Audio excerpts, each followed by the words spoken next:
강릉 펜션 가스 누출 관련해서 저희 YTN이 조금 전 단독으로 보도해드린 내용부터 다시 정리해보겠습니다. 네, 고3 학생 10명이 참변을 당한 강릉 펜션 사고의 원인, 가스보일러의 가스 누출이 지목되고 있는데 이 문제의 보일러를 자격이 없는 업자가 설치한 것으로 드러났습니다. 네, 강릉 현장 연결해 보도록 하겠습니다. 지환 기자. 네, 강원도 강릉입니다. 네. 지금 학생들 3명이 숨지고 7명이 치료를 받는 상황에서 국민들 모두가 가슴 아파하고 있는데 사고 펜션의 가스 보일러를 무자격자가 설치를 했다는 거죠? 네, 그렇습니다. 지금부터 저희 YTN이 단독으로 확인한 내용을 전해드릴 텐데요. 저희 취재진이 확인을 했는데요. 이 사고가 난 펜션, 강릉시 저동에 있는 펜션 내 보일러는 지난 2014년 강원도 강릉 지역에 있는 모 설비업체 대표 최모 씨가 설치한 것으로 드러났습니다. 그런데 이 최 씨가 가스 보일러를 설치할 수 있는 자격이 없는, 그러니까 무자격자인 것으로 확인됐습니다. 건물주가 직접 가스 보일러를 사서 이 최 씨에게 설치 및 시공, 보일러 설치 및 시공을 맡긴 겁니다. 사실 가스 보일러는 대리점이나 온라인을 통해 누구나 제한 없이 구매할 수는 있습니다. 하지만 이 보일러 설치는 반드시 고압가스 자격증과 온수온돌 자격증 등 관련 자격증을 갖추고 가스안전공사의 안전교육을 받은 뒤 지자체의 시공업 허가를 받은 사람이 해야 합니다. 오전에 저희 취재진이 해당 업체에 찾아봤는데 여전히 간판에 보일러 설치를 한다고 되어 있습니다.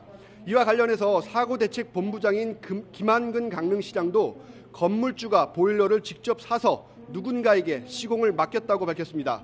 김한근 사고대책본부장 말을 직접 들어보시죠. 보일러도 우편 배달 배송만 받았다는 거 아니에요? 본인이 설치했다는 거죠. 건물주가 한 거예요? 건물주죠.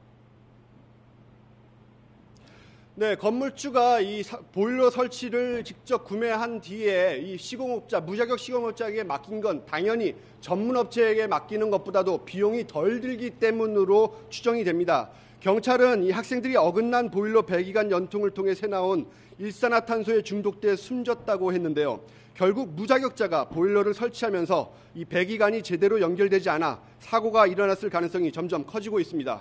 앵커 나와주십시오. 네, 그렇다면 이 부분에 대해서 경찰 수사가 진행이 돼야 할 것으로 보이는데요. 현재 경찰 조사는 어떻게 진행되고 있습니까? 네, 맞습니다. 지금까지 경찰은 이 사고 원인이었던 이 보일러 배관이 어긋난 것이 도대체 왜, 언제부터 이렇게 어긋나게 됐느냐에 따라 수사력을 집중하고 있었습니다.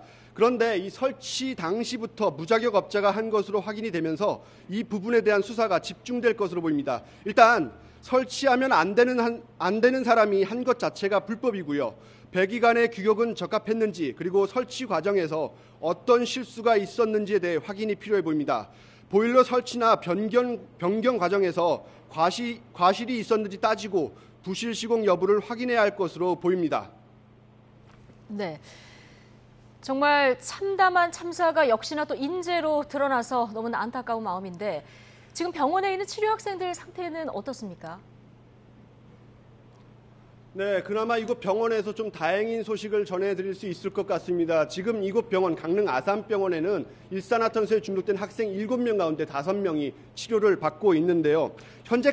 어제까지는 맨 처음 의식을 회복한 학생 1명만 일반 병실로 옮겨졌습니다. 그런데 사고대책본부 측은 오늘 오전에 상태가 호전되고 있는 학생 2명도 이르면 오늘 안에 일반 병실로 옮길 수 있을 것으로 예상을 했습니다. 이렇게 되면 사고로 치료를 받는 학생 가운데 3명이 중환자실을 벗어나게 됩니다. 이외에 의식이 없는 2명 가운데 1명은 신장 기능이 떨어져서 투석 중이고요. 다른 1명도 반응을 조금씩 보이는 등 상태가 호전되고 있다고 의료진은 밝혔습니다. 하지만 이렇게 차도를 보이더라도 충분히 치료를 받아야 한다면서 신중한 태도를 역시 보였습니다. 원주에 있는 2 학생의 경우는 여전히 중환자실에서 인공호흡기에 의존하고 있습니다. 하지만 이곳 역시 약간은 치료 성과가 있는 것으로 파악되는 만큼 환자 상태는 좀 더 지켜봐야 할 것으로 보입니다.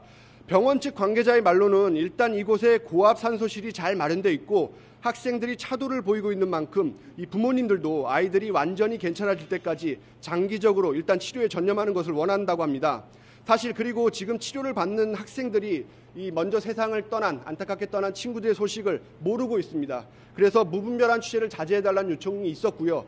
저희 YTN도 가족이나 이 학생들과의 접촉을 최대한 자제하면서 취재를 하고 이렇게 보도를 해드리고 있습니다.